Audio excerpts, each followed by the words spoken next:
Okay, welcome to My Cycling Power's online video training blog. And basically what I'm doing here is I'm just sort of documenting my journey to nationals this year. So God willing, if I do well, so hopefully people can see some of the stuff what I'm doing. But what I'm titling this segment is where I found 15 watts. Now this is kind of interesting because I've been set up on my bike and been using the same position for probably 2 or 3 years, and pretty much thought I had everything, all of the power I could get out of it. But in getting ready for these national championships, I can show you my bike here. What's happened is some of the UCI rules have required me to move some things around. First of all, here I'll kind of move the camera over here so you can see the handlebar position.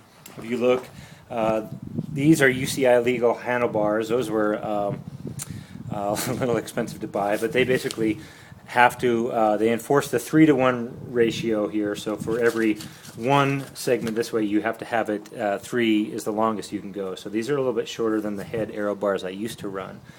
And the other UCI rule that I've really had to pay attention to, especially with my P4, is this is the seat position.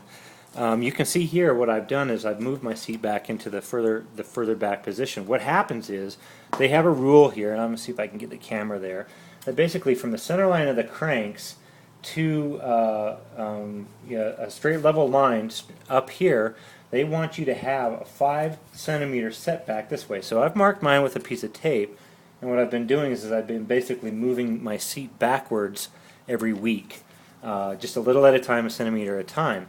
So you can see here, before I actually had my seat in this hole here, and I had my seat way over the center line of the cranks, because that's where I thought most of my power was from.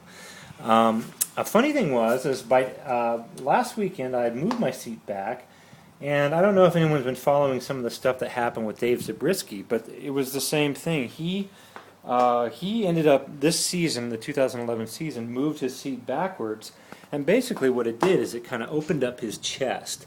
So it opened it up this way, so he was able to actually breathe more, and he found some more power. He found quite a bit more power. And the cool thing was I actually found probably 12 to 15 watts. Typical not cranking, killing myself right up, say for example even Lookout, where I'm not even in my standard TT position. I was generally producing about 340 watts, 330, somewhere around there, with about a 150 heart rate, so kind of a hard tempo for me. But what I was also doing was I was making basically 15 more watts, and I was generating the 15 more watts with my seat back with the same heart rate. So the lesson learned there is what you want to do is you want to make sure that you do experiment, especially when you have time, you experiment with those kind of things and just see where those seat positions and all that will lead you.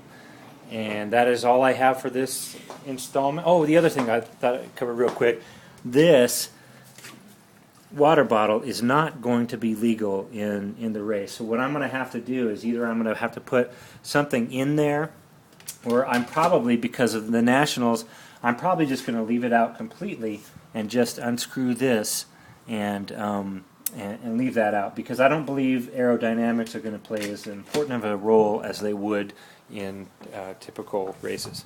So anyway, for My Cycling Power, I am Tracy Madison, and we'll see you. I'm also going to include a segment in here pretty soon about exactly what my training's been up to this point and what my power data files are looking like and all that. So that's what I got. Thanks. Signing off. Bye. Daddy, what do you